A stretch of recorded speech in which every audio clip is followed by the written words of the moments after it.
How's it going, Steve? What's up, man? You looking Hey, good and retired. You got your AARP membership working for you? oh, hell yeah. All You better right. believe it. You look good. I'm jealous. Well, I'm over here in When sunny I grow Phoenix. up. That's why I'm looking better. Yeah? Is that what it Yep. is? No, you look good, man. To say you ain't had no sleep. No, I didn't say that. How you feel? Good. Yeah, Wired. Hey, Corey, that's what's up, Jesse, man. and Lurky. Yeah, we're waiting still for people to come in on Yeah, here. But so how is it so far? Give me a sec. These blinds are driving me nuts. I'll be right back. hey, Craig, Tommy, how you guys doing? I thought I forgot they was open. Someplace. uh, That's good. Oh, okay. Are you still? You're not doing jury duty on a Saturday, are you, Jesse? Say what? Hey, Jay. How's it going, Jay? No, I know. I guess Jesse had to do jury duty this week, but I don't think she's still doing that on a Saturday.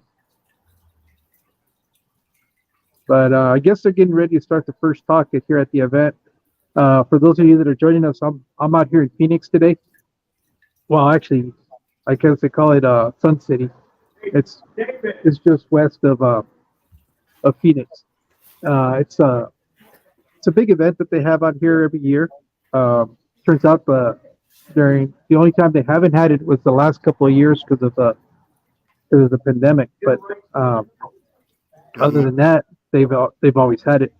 And I guess it's a pretty long event. They open the doors at 10 o'clock, and they're I was asking around, and last year they went till 9 o'clock at night. Oh, So anybody that's out here in the area that's willing to come out here and check it out, I'd highly recommend it. I know I gave you a sneak peek at some of the tables and some of the items on that table that are going up yeah. for auction today. And there's some really, well, for me, there's some really neat stuff because, I get to see fish other than PetSmart. So, I'm even seeing fishes that I've never even heard of. So that's kind of been kind of cool. Been talking to some of the people that have attended the event, and just trying to get to know some people and enjoy the event for the day. That's what's up, man. Well, let's see who we got in here. Let's do a roll call.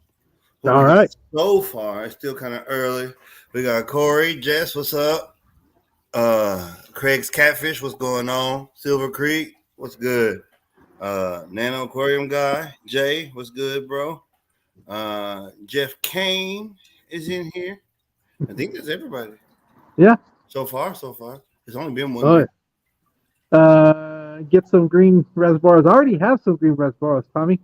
I just need to get them to breed. I actually need to put them in the right tank so I can start getting them to breed. You don't even They're need to fun. put them in the tank. You need to put them in a tote bin. Well, It's whatever it is, but I right now the only reason I know I haven't gotten fry is because mhm. I have them with shrimp, and since their eggs are so small, I'm pretty sure that the shrimp are snacking on them. You want to nerd out? Can we nerd Yeah, out? yeah. Let's Listen nerd it out. up. Okay, so like I'm gonna use the species for an example and show how the parents will change their breeding to suit the fry. I'm gonna use killifish for an example. Let's use the only one in the family, the Jordanella floridae, so the flagfish. Yeah. So in deep water, they spawn on the tops of weeds close to the surface. Okay. And in shallow water, they spawn as close to the shoreline as possible. So Um, they change their breeding behavior. And so like in the shallow water is where you'll see the male fanning his eggs and doing, the thing. And in the deep water, they don't do that. It's okay. the scatter behavior. He might protect the parameter. You feel me? Yeah. But and that's because when the babies hatch, they their swim bladders aren't very well developed, and Hmm. they need to be close to the surface. So Okay. yeah, they like they're rubbing the bottom when they come out when they hatch. So the parents know, depending on their conditions, where to spawn and how to spawn to maximize the best chance of the viability of the offspring.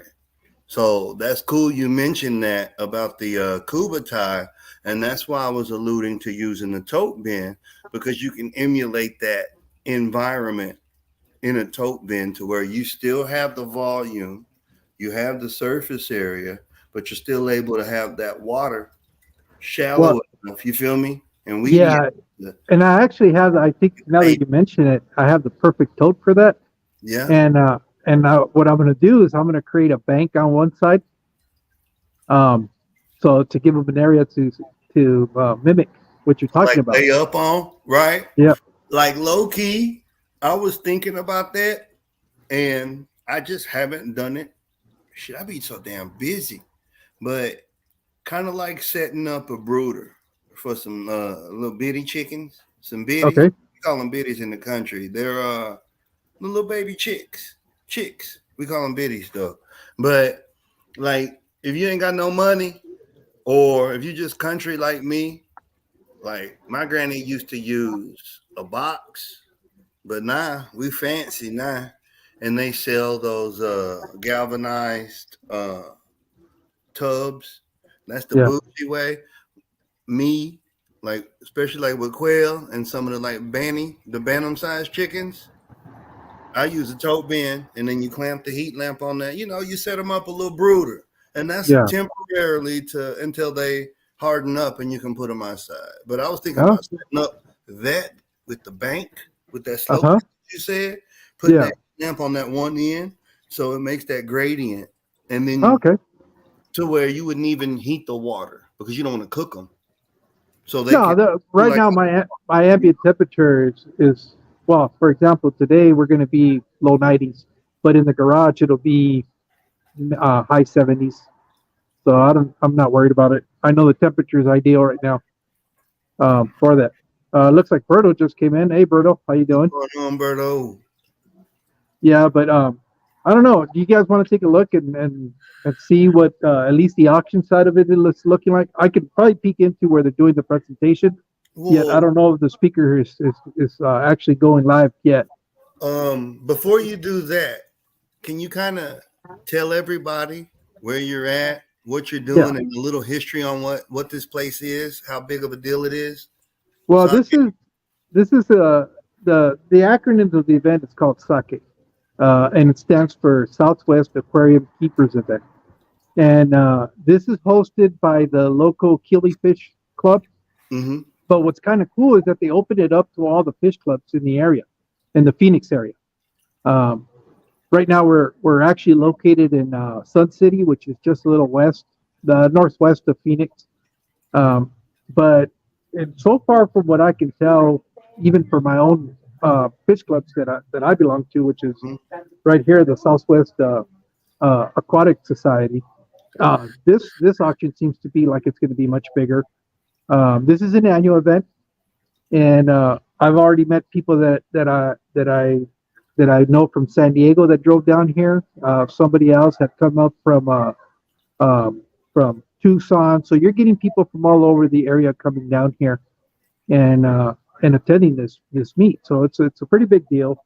Uh, Seems like a lot of the species that is predominant here is going to be obviously killifish Mm-hmm. because it is the local killie club that's hosting it. But I'm also surprised that there's a lot of plants, there's a lot of other fish, shrimp. Um, and then a lot of it is locally bred here. So if you're from Arizona, you're going to get fish that have been uh, kept in the local tap water. He So showed that's me the list, y'all. He showed me a yeah, few species list. I got a little taste ahead of yeah. time, and girl, the stuff that's in there. Biz, what's good? Biz, Oh pull up. yeah. There's everything from some African Tanganyika cichlids to They had Lake Victorian Victorians in cichlids. there, man. You have obviously killifish from all over the world. Uh, I guess for the presentation today, one of the guest speakers is going to be talking about the picnic sunfish, and Okay. so that's one of the topics that's going to be talked about. Uh, his experience collecting the fish and all that stuff. So that's actually going on right now at 11 o'clock. And then the other guest speaker is going to be talking about shrimp, which is Mike Coleman. He's the local guy here. Has an awesome fish room. I've been very fortunate to visit it because it was my first time there. I didn't dare ask him to record it, but after I had done with his visit, I asked him if I could come back and record it, and he said, "Yeah." So next time I'm up here, I don't think today because he is one of the guest speakers, so he's probably not going to get done till like around 9 o'clock at night.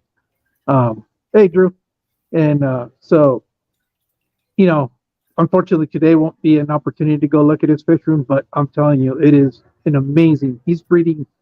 He's got he's got neocaradinas. He's got caradina shrimp. He's got uh, the Solosili, I think it's called, the ones with the little red. Sulawesi, the Yeah, he's got, Sulawesi. and he's Does got he them in. have the does he have the how do you say it? The opalehi, or they're it's a saltwater nano red shrimp. They're Hawaiian. I don't know. I'd have to ask him. As a matter of fact, if I see him walking around, It's like Hawaiian. I might pluck him for a second and ask him. He does have some Pinocchio shrimp. I didn't know that was a thing, and I guess they're supposed to be even better than the Amano shrimp for eating hair algae. Mm-hmm. They're a lot more aggressive and clean that. So I saw that he's got some of those on the auction table.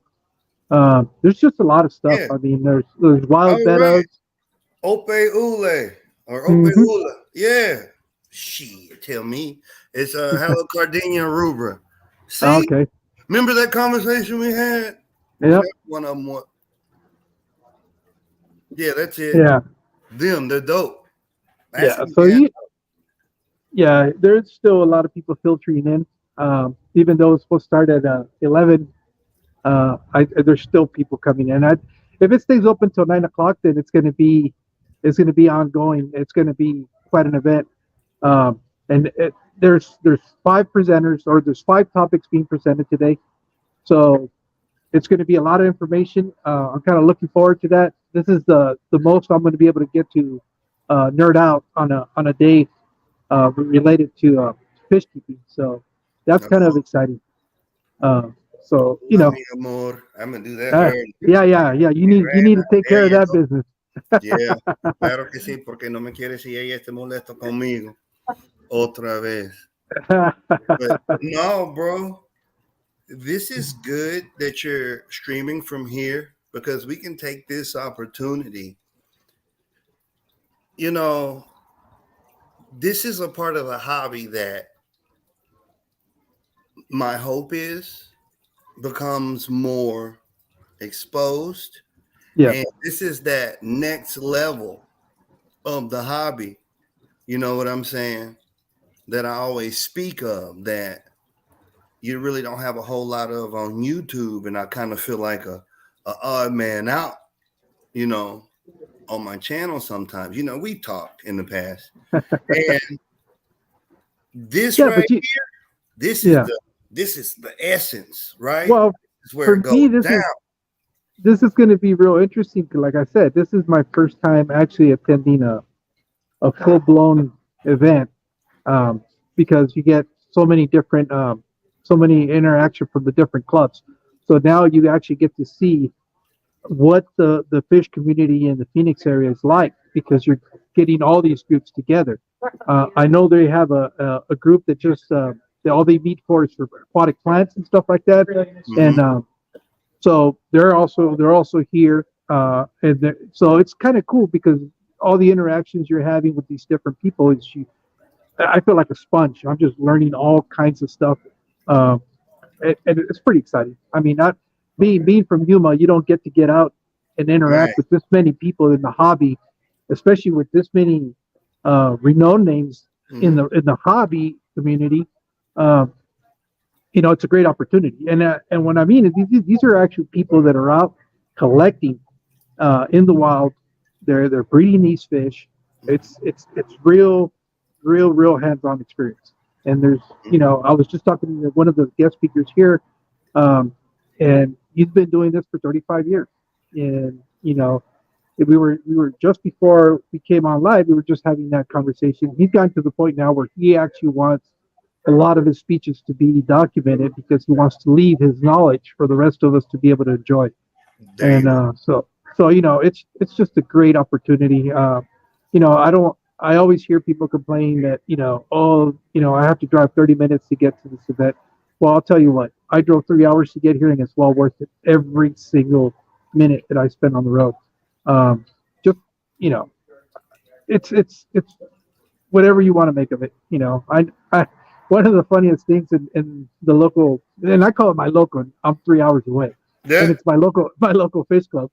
I hear people that they don't want to drive across the Pheonix area whenever they want to have a meeting because it's going to take them 30 minutes to get there. And it's like one of those things where, really, you're complaining about having to cross the city you live in about 30-minute drive when, I'm willing to drive 3 hours just to get out of here, just to be able to enjoy this. Hmm. It's one of those things where we always take for granted what we have in our own backyard. And I know that's a conversation you and I have had. Even that totally relates even to our natural environments. Right. We're always wanting the grass is always looking greener on the other side of the fence, and like for example, the wild mollies that I have, the Hmm. gandusia, I kind of look at them and didn't really appreciate the fact that I Hmm. had access to this until me and you started talking, Right. and I Right. realized how rare and difficult they are to find. But it's one of those things, like I said, it's just we're too quick to dismiss what we have in our own backyards and not appreciate it because we have access to it all the time. You know, And and you brought up two good points, and I would like give Watts a hard time because I'd be like, man, you keep ornamentals, and he'd be like, yeah, I like them. I'd be like, man, that's the shit you buy at Petco, bruh. And he's like, I don't care. They pretty. I like them. I'm like, well, do you? I mean, I like it too because it's a fish, but you don't catch me keeping that shit. Now look what I did. Dedicated a whole floor space to some goddamn electric blue Acaras. You know what I'm saying? But yeah, they're wonderful fish. They have a lot of personality and they cool.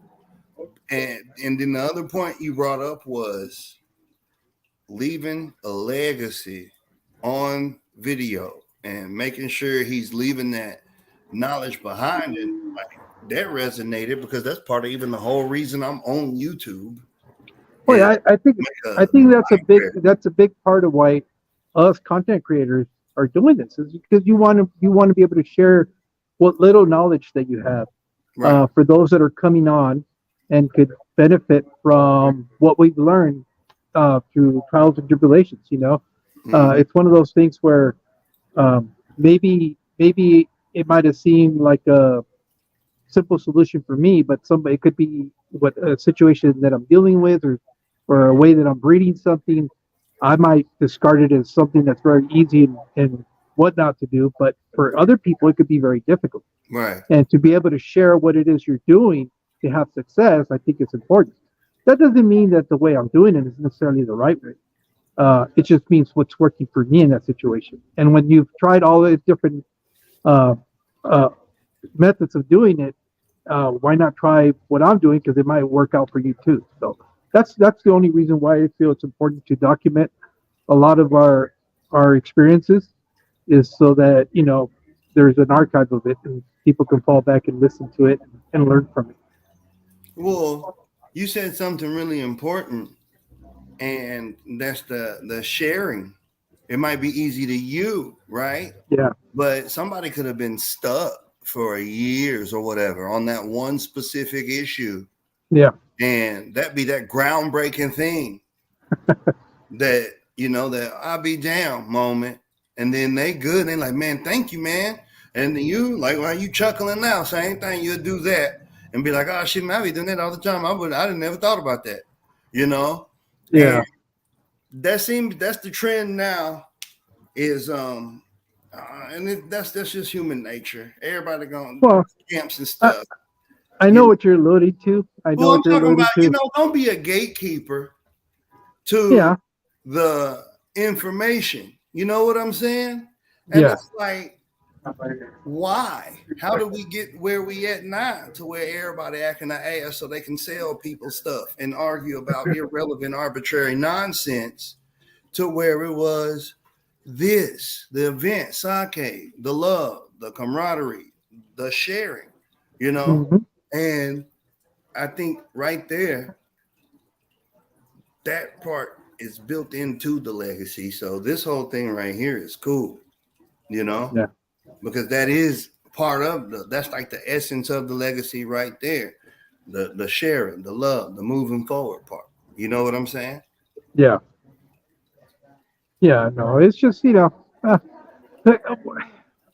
what I've always said is, do you, uh, Yep. just do you, don't get caught up on he said, she said, do this, do that, do what works for you. That's what I say. It's your hobby. You enjoy it the way you want to enjoy it.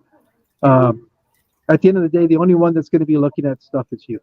And if and if you're uh, trying to do something that somebody mentioned that you should be doing or not doing, just to fulfill, to feel like you belong, that just doesn't make any sense. Yeah, it's kind of Um, silly. it it's if you're having success, however it is you're keeping what you're keeping, do that. You know Forget what about what old head everybody else told says. me? What? You know how you doing it right? Your shit How's ain't that? dead. Stupid. So if your shit's still swimming, use that as a baseline and go from there. If it's still swimming, you're doing something right. Keep going, keep learning. That's why it's called the journey. Well, it's funny because I remember when we first started talking. One of the things that one of the points that you made right off the bat is, when all these people start saying you shouldn't do this, you shouldn't do that, you shouldn't keep them here, you shouldn't keep them that, and I think a lot of it was based on the when we were talking about beta and Right. how that at the end of the day, none of us, no matter how big uh, of a container or you're keeping stuff, it's not natural. Nope. At the end of the day, we're all doing something artificial. As long as, like I said, as long as you're doing it and your fish are thriving, who cares? Who I'm cares? laughing because in my head, I low key kind of remember that conversation, but like in my head, to give you a witty response, like the closest thing to natural you could do for a beta fish is to go to the garden center, get you some of that 15 mil plastic, dig a hole, lay that plastic in the hole, put the dirt back on top of that plastic, fill it up with water, and then throw your fish in there with some Yeah, weeds. That's about the best you could do. That's close to natural you could get. You know what yeah. I'm saying? So all that other Well, nonsense, I mean, you might be able to pull it off with a kiddie pool. I'm gonna try it. yeah. I got a low You spot know, in the yard. I just got to figure out how to keep them damn dogs out of there. I'm gonna do it. I've been trying. I want to use this low spot in my yard anyway because it's such a waste. It'd be water right there for like sometimes hours, which is a big deal here because it's a sponge. And then sometimes that should be there for a couple of days, man. And I'm like, yeah. But And do it's you really really think active growing all in that spot too. do you really think the dogs are going to do any damage Hell yeah, I got dumbass dog. They'll get in uh, it, waller and in dig it it, out? lick it, everything. Fuck it up. Poke a Well, hole in the liner. I I don't know if them drinking out of it's going to be a problem. I know Toby drinks out of my floor Yeah, aquariums all the they time, and the drink fish out are of them. fine. They drink out of a few of them. The worst thing that'll happen is you get infusoria from the dog saliva, And but how is that bad? That's just free food. that's what I was thinking. Shit, look at all them antelopes and shit drinking out the water in the Serengeti. They nasty as hell. Yeah. You know what I'm saying? So Well, it's the infusoria. It's what you're going to need for fry to be able to be successful anyway. So why not get the free food? I know, right? Look at Big. Yep, he ain't lying too. Yeah. Because even though I'm in the city. It's like, you know what it is? The critters, they don't have anywhere to go. They ain't got nowhere to go. Mm. So it's inevitable as urban sprawl continues that you're going to interact with critters. And my whole take on it is leave them alone. Yeah, They ain't nothing. I'm reading Drew's Yeah, comment that dog. dogs effing it up is all natural. Yeah, it's all natural.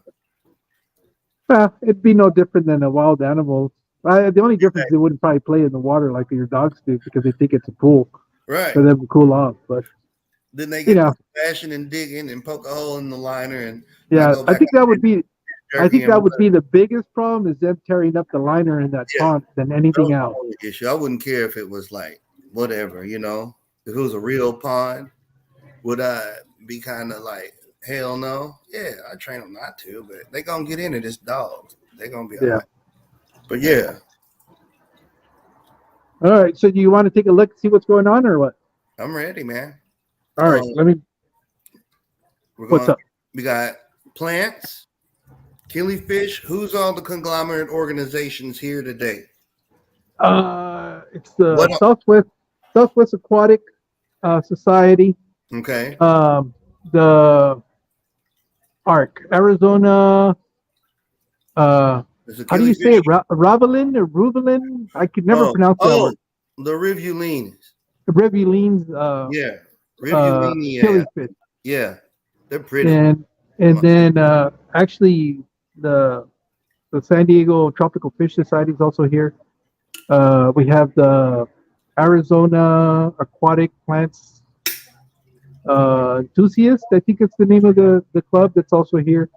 So there's quite a bit. I don't know if there's also they're called the the Dry Wash Aquatic Society, and I think they're out of Tucson, and some of their members are also here.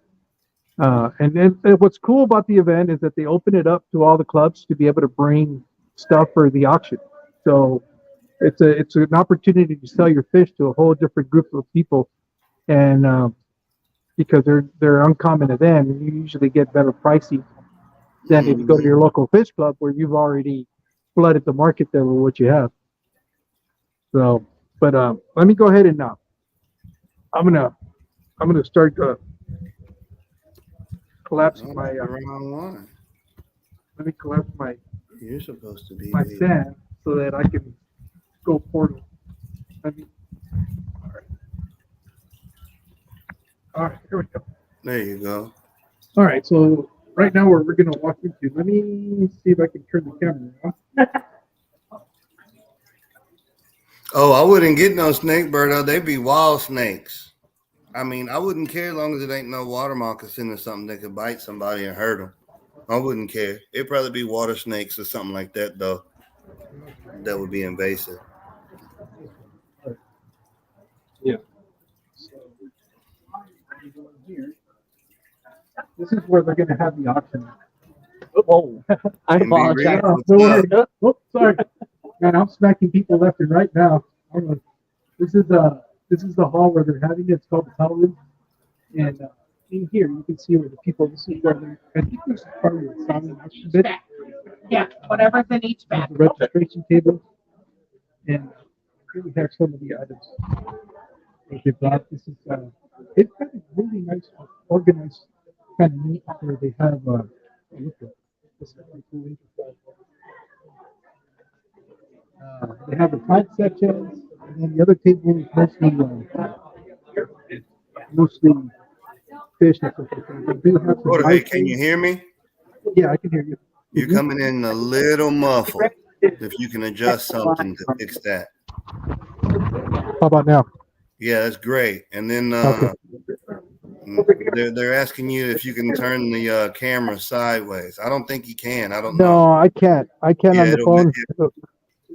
For some reason, it only keeps me this. Yeah, we already tried that before. What do you got there? A pistol. Which one? The Agassiz Eye. Blue Flames. Ooh. How much they want for that? Starting bid is 20. Okay. Say the prices, please. Starting bid is 20.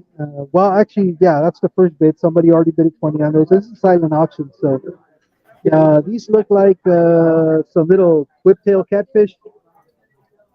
Are they what? Are they rhino? Are they Yeah, right rhino? on. Yep. Okay. Damn, Here, I'm a nerd. I can't here. see. Can you Yep. see it now? Yeah. Rhino Lord Cardi. Yeah, bro. How much them? Right now, highest bid is 15. Ooh. Here's What's that? another more epistogrammas. Trifasciata. Yep. Nice. And here, I'm kind of slowing down the traffic where people are trying to watch. Oops, sorry, Mike. So, just kind of giving you guys a glimpse. You guys need to be here so you guys can really get a look at this. But there's a pretty good turnout. Look, it's a big hall room. And, Yeah, nice. People are just walking around looking at the different items on the table. I don't know if you can get a good view of this table. Look how Yeah, many. get a How many sampling of those plants real quick. I know you're trying to not bother anybody, but see if you can get a sampling, just a sampling. I know some yeah, these are some blue.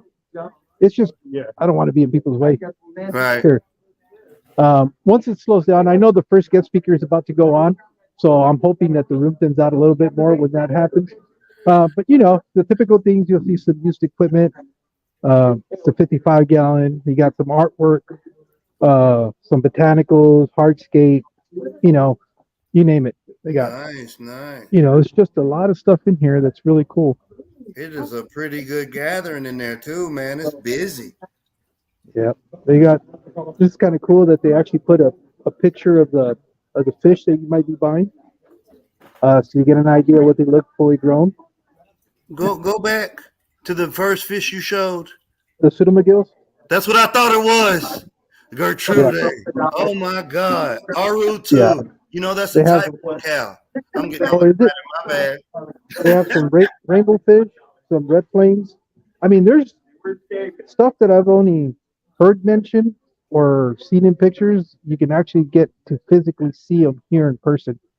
So that's been kind of cool. They have some live food cultures. You got some brindle worms, micro worms. They have some fossils, which are pretty cool. I mean, at the minimum, you could get some live feed or some of those grindle worms and start a culture. Look at that. See? Is it megalodon tooth? Yep. Cool. Yep. So that's Take just kind a of quick peek at those plants on the corner if you could. these right here. Green stuff, yeah, all that green stuff. This is what is this, Steve? That is a staghorn fern. It's cool as shit. Yeah, I've never seen anything like that. Yeah. Yeah, that's on the auction bid. This is up to $18 right now. They got some. I'll show you some pictures of them growing on trees in the DR, bro. Oh, okay. Yeah, these are just, yeah. More your, that's regular like stuff. Val is that Val? Yeah, this one is. That's Bell and that's Corkscrew. Corkscrew is more Val. Yeah, we got more Well, I'm more live curious to food know how cultures. the Arizona water treats plants, because Tom okay. out that way. Yeah, there's a few more over there that I'll get to in a minute. There's some ivy leaf duckweed. I've never seen that before. Limnia, yeah. So that one is actually cool, but it's invasive too. Oh, okay. But it has the 3 finger. It looks like a maple leaf, but you gotta look at it real close. You know what I'm saying? Yeah, I'd have to pick up the bag and do that, but I'll do that in a minute. Yeah, it's a less common presentation is starting over in the other room. So all right, they got the first speaker. I'll walk over there so you guys can see what the setup that they have. But that's kind of an idea of what the room is looking like. I'll give you another peek of it before I get out of here. People are starting to move over to the next hall to be able to listen to the presentation, but they're still bringing in more and more stuff. I mean, by the time this auction gets going, which will be after that presentation, these tables will be full. What are these? Never seen these before. These are right. Gardener eye. Yeah. Oh no. Okay. They're Lafia. yeah. It's a new one. What are those? Rainbow fish? Yeah. No. That's Achilles. Oh, that's Achilles. Oh, Yeah, okay. that's a Gardneri's Achilles, but the surname after Gardneri is a type. Okay. See, Lafia. Yeah, Yeah.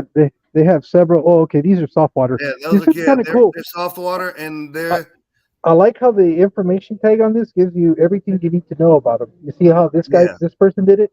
Oh They yeah, tell I you didn't what even it see is. that. Yeah, they Yeah, tell you what it is, the type of water they're going to need. That's pretty neat. I yeah, hadn't that seen is that that, before. Yeah, these are all killifish sitting on this bro. table. I'm about to jinx you, but you better than me. I leave that place broke. You're exercising pretty good impulse control there, if I gotta say so myself. Well, the reality is I don't have anywhere to put it. Oh, that's what it is. Yeah, I don't have You should have took any. the comment and ran with it, fool. They have some really neat swordfish here too. I'll get you a picture of those in a minute. But they have some floaters, Tang. So I guess this does pretty well in hard Nothing catch water. your eye? See, Uh, I'd be over there, yeah, bro, pouring over all those plants. yeah. The problem is too much stuff is catching my eye. Uh-huh. Let's see. These are if I've overheard the gentleman Oh, talking about these Berlins. correctly, Cool. these are I think They're the reverse gentleman had Berlins. were the reds. Are you gonna get those? I'm really tempted. Get them, bro. These right here, these I right ain't here. shit. He was talking about collecting them down in Mexico. So these Uh-huh. are the original parents are Uh-huh. from Mexico. He personally collected them. He had a video that he was showing of him catching them out in the wild. Bro, get them, bro. I'm a terrible friend. I am Yeah. horrible. You Yep. should get both. You should get them, bro. Especially those. It's a sign. Look how much they are, too. Go ahead and Yeah, outbid it and get them and go home. Just say fuck yeah. it. Go home. The bid's going up to $15. I'll come back in a bit and check them out and see how they're doing, how it's progressing. I hope don't nobody know what those are on that table. Yeah, I so highly there's doubt it. If they went to a fish convention, they know what they are.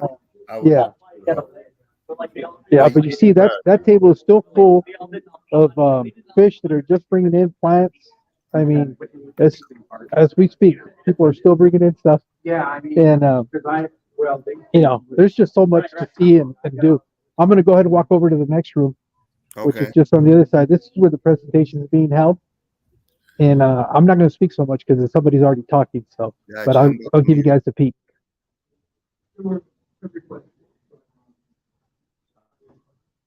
Okay, so hard water fillers. These utilities will drive primarily hard water. What's it say? Arizona's water is pretty hard. I'm correct in that. So these are Yeah, no, I don't feel comfortable recording too much of the presentation unless I have, specific permission to do so. I know people are really guarded about their presentations and stuff like that, so I try not to invade that privacy. But my understanding is the club is actually documenting a lot of that stuff because they do want to keep them for future meetings and things like that. I'm going to go ahead and flip the camera around now. Let me lay out. Okay. That would be cool if you could stay in touch with those people and get the links to that footage and see if there was a way we could show. I know it's my local club that's documenting all that stuff. Mm-hmm. So I'm pretty sure at one of our club meetings we'll be able to get access to that. And I know some of the guys pretty good that if I needed to get information on that, I could have access to it. So cool. I'm not too concerned about that. I just didn't want to do it myself because one, I'm just a private Jomo. Whereas if the club already decided they're going to film it, let them film it. That's their thing. Yeah, but that's kind of what I'm doing right now. They set you up with a name tag and everything. It's official. Oh yeah. It says where you're coming from, and it gives your name and all that stuff, and you have your number for when you decide to bid and whatever club you're affiliated with. Now, So, here's the other thing: you don't have to belong to any club whatsoever to be able to attend. If you're just if you're looking, if you were trying to find a club to join, this is a great opportunity to find the club that fits you the best, or join them all. I mean, for example, for the Killifish Club, it was $9 to join for the year. Yeah, I think that's prorated. I think the regular price is like $12, which is stupidly cheap. I mean, it's not very expensive. The club that I belong to is $20 uh, for the year. So it's we spend more money on other things. You'll spend more money on buying a cup of coffee than you would for joining one of these mm, clubs. So it's just and the opportunity that you get to interact with other hobbyists, to network with other hobbyists. Um, you get to meet some great personalities, some really experienced breeders who have a lot to offer, and you can learn from them. You can learn from what they're doing, and and just become a better fish keeper yourself. Did I lose you, Steve? no, I'm here. I'm listening. Oh I'm letting you. I'm soaking it in, bro. no, You no, that was pretty much it. I don't really have much more to say other than if you can. Well, no, I can't talk about that why? because it's privilege. I'll tell you once we get off of here. Okay. Uh, that I Yeah, think 'cause I I'm about to finally say something. Give me 1 second. Go ahead. I Go ahead. Finish your thought, I please. I already found a reason for you to come out here. It's not. It won't happen this year, but maybe next year. Definitely in a couple of years. And but anyways, but yeah, it'll be a pretty big pretty big deal for the West Coast. I'll leave it at that.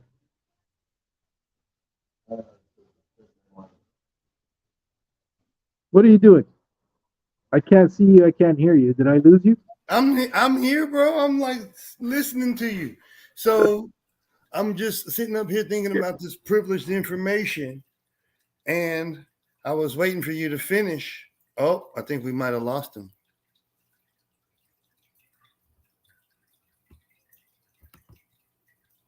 So while we're figuring out uh what's going on with there he goes. Man, Okay. I I was got about the to say pushing. while we figure out what's going on with you, I was about to say, no, you brought up some good stuff, and I want to know what's the excuse. So Berto. check this Berto's out. talking about Yeah, Berto talking said about. it's time for you to make. So you're here. You're at Sake. Oh, let me turn my camera on. I'm sorry, y'all. You're at Sake, and this is one of them moments where I don't really think people understand how important the hobby is past the aesthetic pleasure of an aquarium, having pets in your home, learning a little something extra, if you will. The hobby goes deeper than that. It's more important than that. And it's important for ecology, conservation. There's so much stuff that if it wasn't brought to people's awareness because of the hobby, places would have got bulldozed, developed, wetlands would have been drained, etc. But thank goodness for the hobby and places like where you are now that it was brought to people's attention. And it could go through the proper channels of the biologists and the research foundations, etc., to get said legislation passed to protect those fish and all the other animals too that would have, you know, lost habitat. So Yeah. this kind of goes to me to where it's like we're all on YouTube. It's great. It's a great place to hang out, but we have a platform, and how can we think of ways to use our platforms, use our voices in a more responsible, more serving way, a more selfless way instead of selfish way. You know what I'm saying? Instead of just, hey, look what I got, flex, flex, flex, do this, don't do that, blah, blah, blah. You know what I'm saying? Yeah. Fundraiser for this, fundraiser for that, you know, but meaningful, right? So take the same methodology, I guess you could say, the same idea of Mhm. that, where you at right now, and modernize it, normalize it across social media. You know what I'm saying? Oh, that's where we come in. Exactly. We have to be the ones to do that. I mean, that's one of the things that I noticed um, about a lot of the local clubs is that they don't do a very good job of disseminating that information outside of their immediate circle. Mm-hmm. And it's not because they don't want to do it; it's because they don't know how to do it. They don't Right. have somebody that's willing to step up and try to put this information out there.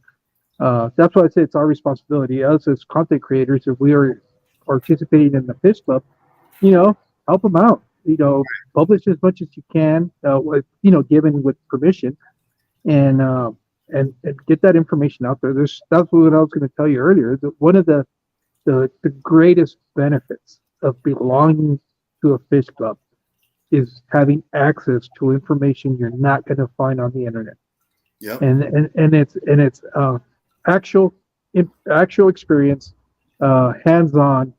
None of this anecdotal stuff. This is people that have been doing it for years, and they've gone through all the trials and tribulations of what works, doesn't work, until they finally figured it out. And just being able to have access to that information in itself is worth whatever amount of money you have to pay to become part of a member of that club. You Uh, know why I'm laughing, right?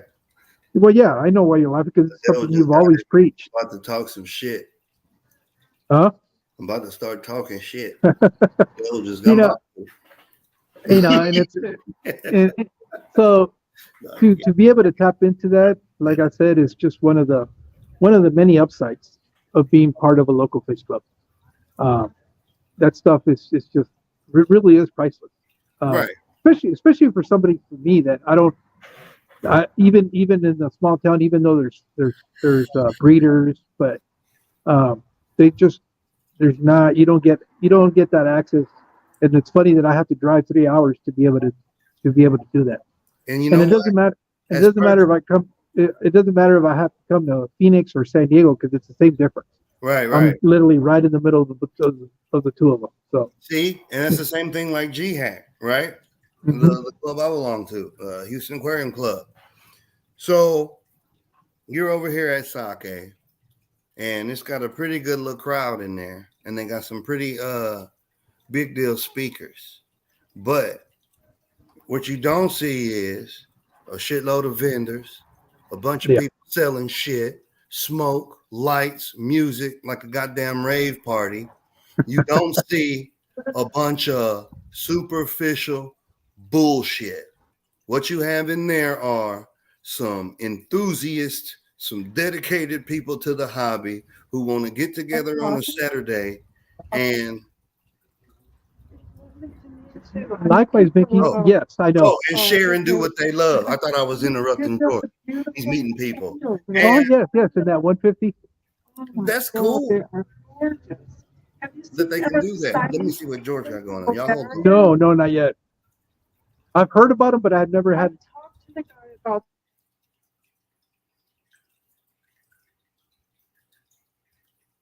There we go. So that's what I was getting to is you don't see all that. It's just some enthusiasts getting together on a Saturday, sharing what they love. And they're doing a little auction to pay for the gas and the fish food. And here we got a platform. We got YouTube. We got the Fish Fam. I'm trying to figure out how to normalize that and bring that back. How to show how important it is. Like what Jorge was saying, like that's where we come in. And it's like, what fish do you keep? What fish do you have in your fish room? If you have a fish room, why do you have a fish room? You know, I equate it to it would be no different than somebody with a puppy meal or somebody saying, why in the hell are you paying for a dog when you can go to PetSmart or Petco on Saturday and adopt one? You could get a free dog on Craigslist.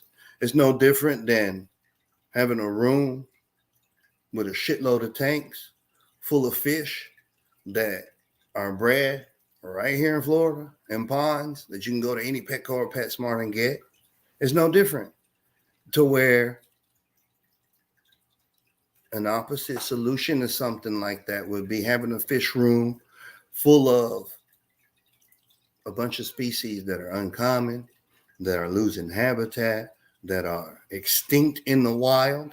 And that's crazy because I watch YouTube and I watch all these fish channels, and I don't think people realize how many of these fish that they be talking about in their little top 5 videos and best tank mates for this and that and all that nonsense. Those fish don't exist in the wild anymore. And that right there should speak volumes that the hobby is important and tank space is real estate. And you can breed these fish. There's a lot of fish in the wild right now, extinct, gone. Registered here. And I bet you there's The some next fish in there right now on them tables that don't even exist in the wild anymore. Yeah. And only because of the hobby, we have those fish. And I don't know how much of Well, me the you prime heard. example of that are the tequila Goodians. Yep, the You G'daeans. know, Yep, the Goodayets. Yep. They were totally extinct in the in wild. Mexico, Yep, in Guadalajara, yep. in Jalisco, the state of Jalisco, and it started with one of the local university professors trying to do a conservation act out of them, and luckily they made their way up here to the CARES Act, and now they've finally been able to. Last year, I was reading the note that they were finally were being able to reintroduce them back into the wild. Right. So there's a lot to be said to us keeping fish. Yeah. You know, it's we could. I mean, there's nothing wrong. You can keep whatever you want, but if you could spare the room in your aquarium, in your fish room for at least one care species, that's a And lot. That's a lot more you would be doing for the hobby than anything else. let me throw something out there, George. Yeah. It don't even have to be necessarily a care species, which is a great thing what them Yeah. folks got going on over there. But I'm these right here. All right. Hemichromis exul. All right. They're from Lake Rudolph, formerly known as. It's now Lake Turkana. Okay. These fish and that lake and the people that live in the two countries bordering that lake are in the middle of a conflict. The fact that I have these fish is amazing. These are from like a 101 saline lake on Earth, coming from water with a average pH 9192. These are a wonder, you know, and I'm guarding them close because all it would take is a handful of people breeding them with regular jewel cichlids because they want to flex and, ooh, look at me. And now we got the same thing as the Endler's live bearer, Poecilia winged versus Poecilia reticulata, to where 99% of the Endler's live bearers that you buy are hybridized mutts. And the fact that in Venezuela, they're extinct in the wild, that they're all hybridized with Poecilia reticulata. And it don't necessarily have to be CARES Act, which is my point. It's research, reading your own books, going to events like this, talking to people, and being able to have that access that you just spoke of to this knowledge, right? And bringing it forward. And several episodes previous, I've mentioned, I'm saying, man, we using the internet wrong. Like, it's perfectly fine. You keep what you want. But when you have people in the hobby right now, and then you take it a step further, and I'm about to do it. When you have people in the hobby right now with platforms, and they have some of the larger platforms and the larger followings in this niche of aquarium keeping, and they're still bitching about animal husbandry, what the hell are we doing? You want to argue about goddamn animal husbandry when you have one of the biggest platforms and the most people watching you? You have the opportunity to advance the hobby, and you want to argue about animal husbandry? Why would I listen to any of you? At this stage in the game, you would think you would have animal husbandry nipped in the bud, to where I don't have to waste my time or my brain cells listening to y'all stupid asses arguing about animal husbandry. It's ridiculous. You know, Well, we got Google, but we got here's the thing, though. now. Go ahead, Jordan. Here's the thing. Going to that whole arguing that about whole animal husbandry, bruh. But the thing is, that you gotta. How do I do this? Bruh. But like, these fish are like, that lake is fucked. Yeah. And you wouldn't know it. All these fish were losing, and you wouldn't know it. And because people just want to sell shit, we can't get the hobby to go nowhere. Well, it's like what you were talking about, what you've always told me is the reason we have CPD, celestial pearl Daniels, is because that area is being destroyed. Burma, yes. So that's the only reason we have access to now, because their habitat is being destroyed. And they're still finding species.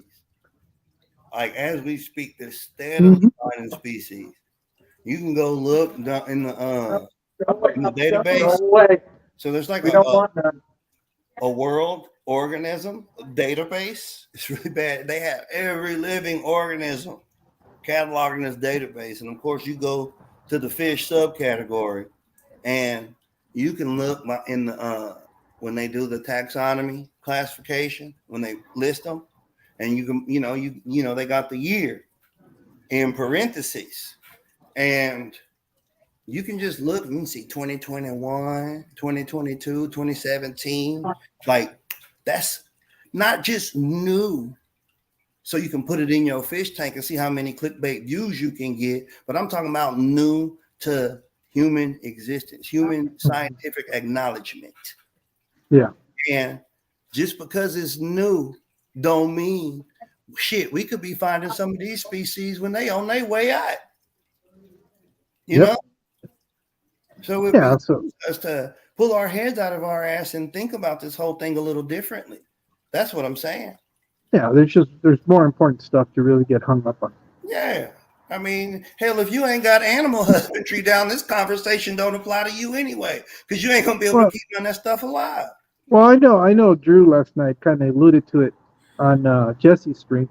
The reality is, it's not a one size fits all, even with depending on the fish you keep. That's right. So to try to say this is the way you need to do it, regardless of whatever the situation is, it's just totally ignorance. Right. You're absolutely right for saying that. It's just every tank is a different situation, and it's treated according to how you feel you need to treat it. Mm-hmm. And that's really what it is. I mean, like I've always said, just do you. If it's working for you, don't listen to what anybody else is saying. Right. Keep doing what you're doing. You're having success. So that's all I really want to say on that. I don't want to spend any more time on that. Yeah, I ain't going to. That's why I said what I said. Is arguing about animal husbandry. It's stupid. But the hobby itself, us, we're important to science, to a lot of different things. And like those tequila Gudeids, know, in Jalisco, like they were in a dirty ass like canal in a ditch. yeah, they're in the waterways that were there, Right. but They a lot find of it, a lot of they species start like the that. problem. The problem is the same problem that it's always happened with any any wild species, and that is it's I guess industrialization, if you want to call it that. In this Right. case, it was farming. They were trying Yeah. to farm more cattle, and you know, that's what really destroyed the natural habitat for these fish. And but it's one of those things. What do you do? I mean, it's Exactly. people are trying We got to something to survive do. and make a living, and you know, could can you blame them for that? No, Maybe, maybe not. I don't. Uh, you know, I You know people are what, going to do George? what they need to do to survive. You damn right. And you know what? I got a growth mindset. I got a growth mentality. And you gotta live, man. Them people ain't worried about pesticides. It's a minnow. You Yeah. feel me? Again, We smart. it's taking for granted what you have in your Exactly. own backyard because Exactly. Like when I go talk to my family in La República and it's like, it's un pececillo. And say for Eddie, y'all that don't know, pececillo is bait. It's a minnow. yeah, And a little fish, like, what you gonna do with that thing? I'm like, bro, you have yeah, no idea. But it's growth mindset. You gotta live. That's true. So you got us, hobbyists. We got tanks. We got real estate. We got water. We got floor space. You see what I'm saying? yeah, That's what you do. I'm not finna go over here and sit up here and tell these people they ain't got no business trying to put food on the table and farm and stuff.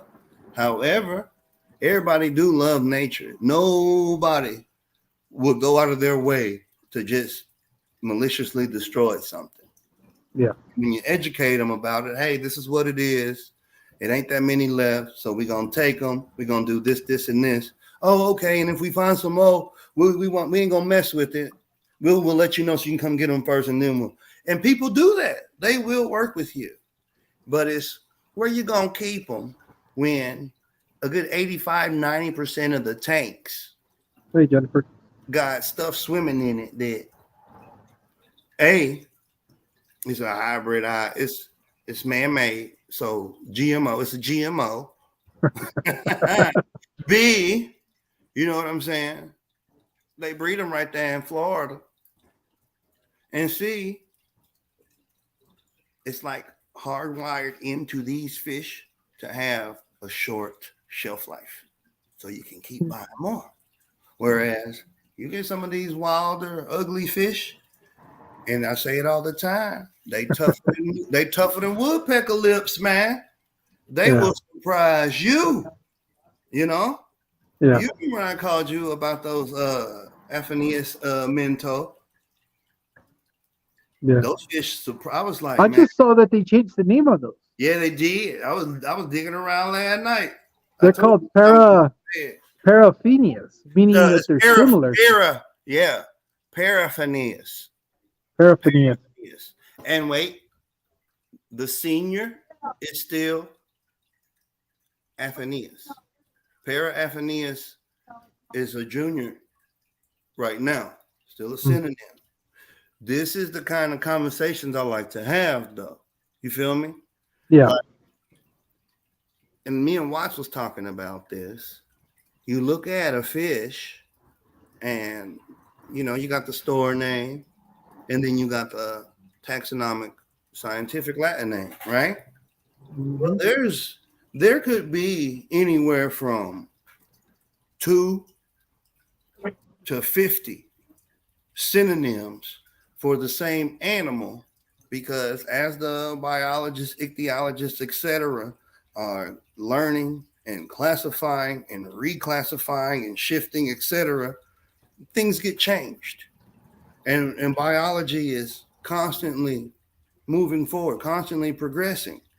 And I think people get hung up on what they know and don't understand that this is a this hobby is a fine mix between art, science, agriculture, aquaculture, and animal husbandry. It's all of those principles in one. So the last time you read a book, you might very well be right. last time you read. But if you don't stay up on it and you telling people stuff, you may or may not be malicious. I don't think so, but you're misinforming people, and you can't stand on what you're saying because you haven't done your diligence to stay up on it. And it's the delivery. Because I see you thinking, George. You objective. I see you. I know your rebuttal is coming. It's the delivery, is what I'm saying. Yeah. Like what you humble. You'll be like, last I checked, it was this, and this. And then, oh no, it's this now. It's new. Oh, really? And then I'll be damned. That's you. That's me. You do have people, and this is character stuff. It ain't got nothing to do with the actual science or the hobby. And I think that's what social media has made prevalent is there ain't nothing social about social media, and you got to learn how to navigate people too. Well, that's not necessarily true. You don't think so? No, I mean, there ain't nothing social about social media or navigating people. No, that there isn't anything social about social media because that's a look. This is the perfect example of this not being true because you and I would never have met for social. Of course, I was being facetious. The other thing is the difference is you got to have personal integrity. That's really what it boils down. It's your character. If you want to be misleading, that's on you. But just because you're on social media doesn't mean that you can't be the person that you are. Right. And at the end of the day, that's all you really have is the credibility that you establish. So why go out and try to be something that you're not? I've never understood that. But that's nor here nor there. But as far as this not being beneficial, I totally disagree with that. Look, I'm sitting here live streaming from an event that I'm able to share with those of you that have no way of being here and being able to see what's going on. That's what I think brings value to social media, being able to do those interactions. And I think it's an integral part of our hobby. For me, it's been the way that I've learned. Every time that I learn about a new species, every time that I learn how to do something, build a fish room, I would have had no clue how to do that had it not been for social media. So to say that social media is the ultimate evil, it's not true. I think there's a lot of value. How we decide to use it, that's where the riff is, I guess. But again, as consumers, we have to be discerning. We have to be able to see what is actually valuable and what is just whatever, So, it's like I said, if it wasn't for social media, none of these people that are here with us today, we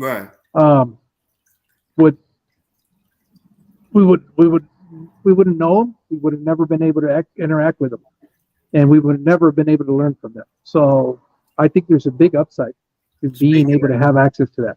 Speaking of interacting, you're right. It's some new people in here. Let's give them a shout out right quick because I was looking at how we going on time. Let's see here. Garcia pulled up. What's up? We already said hi to you. He just talked in the chat a lot. Fishy Biz, what's good? MB Reef. Oh, shoot, did I miss him? Yeah. Jeff. Oh. Jeff Kane, what's good with you? Vibes. Yeah, Vibes is here. Jennifer Weaver, how you doing? Silver up in there. What's up, Tommy? Tommy's out there working in his tubs, he says. Yeah, buddy. I'm about to too.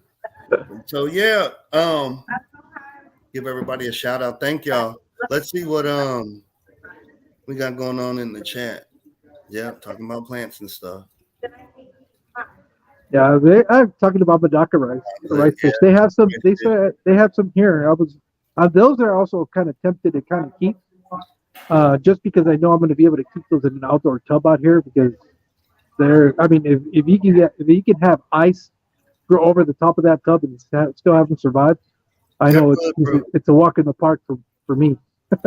Well, my only concern is the heat. I don't know how well they would hold up outdoors in the heat. I think they're gonna surprise you. Yeah. It's like goldfish. Goldfish. Yeah. I keep hearing now that I've started dipping into the Spanish speaking part of the hobby, Mm-hmm. you still have a lot of misconceptions and myths that are taken for value Right. out there. And but once in a while, you stumble across, like I did last night, to a live stream where they were actually talking about lighting of all things, Right. and it was interesting because the group of guys that I follow, um, a couple of them are really sold on the idea that you have to buy high end stuff to have success. Mm. And they brought this young guy. His name's Jesus, Kleiner Fish Aquariums, and he's out of Mexico. And as their expert to speak on lighting, and it was so amazing because he's also recently really gotten into aquascape, and Okay. that's a whole other topic of what they think of aquascapers and in the Spanish country and the Spanish speaking country, they don't really consider them hobbyists. But anyways, going back to the main topic was they thought that he was going to come in because he is an aquascaper to, I guess, Validate that you confirm, need to buy yeah, branded stuff. validate their idea that you have to buy high end Yeah. equipment. Okay. Well, much to their surprise, he was able to talk about it and say, look, most of his stuff is stuff that he's DIY'd. Right. He was able to break down the difference between lumens, between kelvins. He actually had a Everything. yeah. He was Photo talking about period. par and doing all of this stuff Stuff. and explaining that you don't necessarily, yes, high end lights are great because it's a simple all in one package. You don't have to worry about anything. These items are just Plug it up ready and to go. walk away. Yeah, exactly. But he was really interested because he really went into the fact that you don't need all that stuff to be able to have success. Just because you have a $300 light doesn't necessarily automatically guarantee you that you're going to have any success, and you can have that same success with a fluorescent bulb if you know Man, what you're you doing. know what? Speaking of the internet and lights have come so damn far. It's not Oh yeah, even funny. yeah, So for work when I was active duty, I was logistics. So like I know how to go on the internet and look for wholesalers and look at part numbers, NSNs, all that stuff, and find stuff. You know. yeah, So I was on Amazon looking for some lights for shits and giggles because I want to spend a little money because I'm about to do that project I told you. yeah. And the lights, you don't even have to spend no money if you know what you're looking for. All of it is made in Xinjiang province in China. And if you got it if you got you can hit them up your damn self and get them to put you one together as long as you buy a certain amount of pieces and can get the paperwork did. And you can get your own light branded. And Yeah. it's cheap.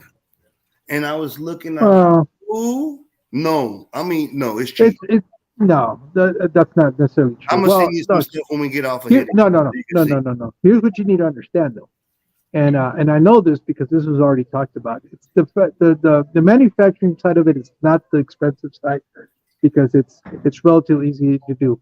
The Mm-hmm. problem is if you want to do that, you have to be able to buy it in very large volume That's for right. them You gotta buy the to numbers. be able to then Exactly. consider your project. That's what I just That's where said. the cost Yeah, comes. that's the money. But I'm talking about like bulk parts and components, Mm-hmm. or even just you can get on Amazon and get everything you need, and it is the same.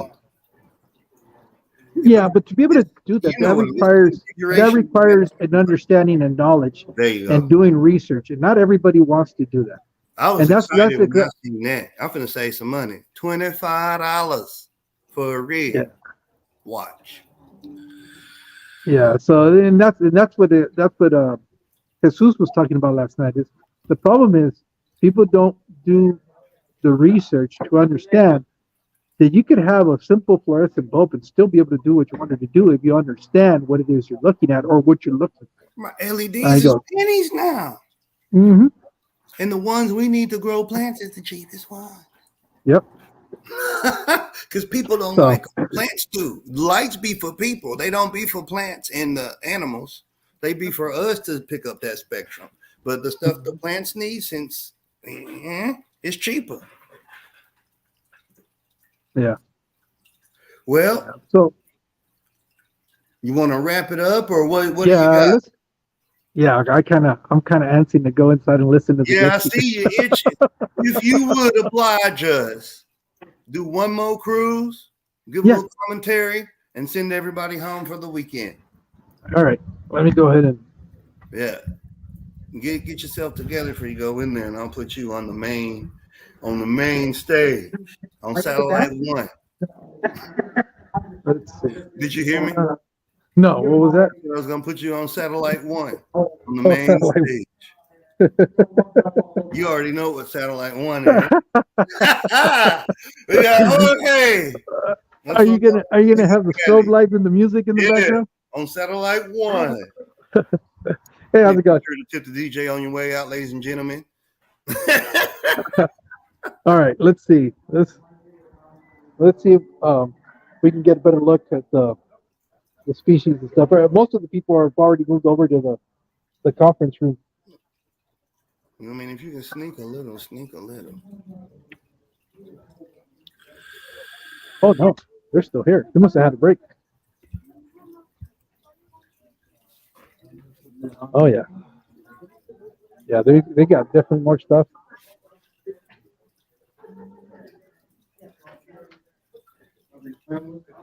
Man.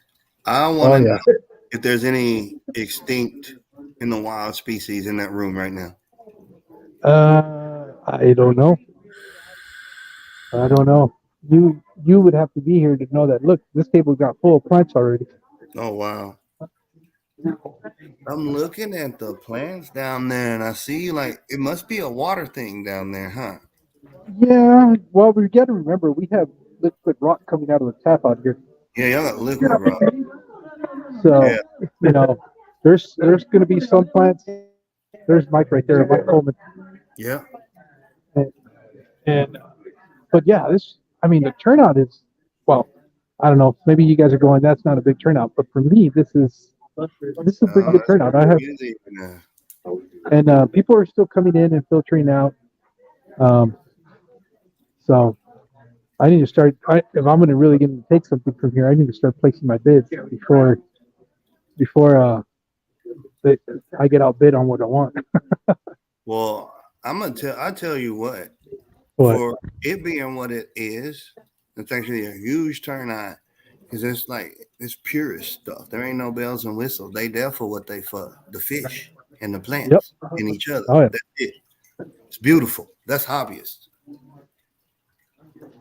Yeah. So that's what we got going on. Lights. I ain't seen no colors yet. Colors are what? Oh, You on satellite one. yeah. Yeah. So I just want to say thank you guys for being here with us. I know this is kind of a quirky fish fancy miles. It's not I'm your glad you typical. did it. This was cool, man. It's not your typical stream that we normally do. It's more of a one on the fly.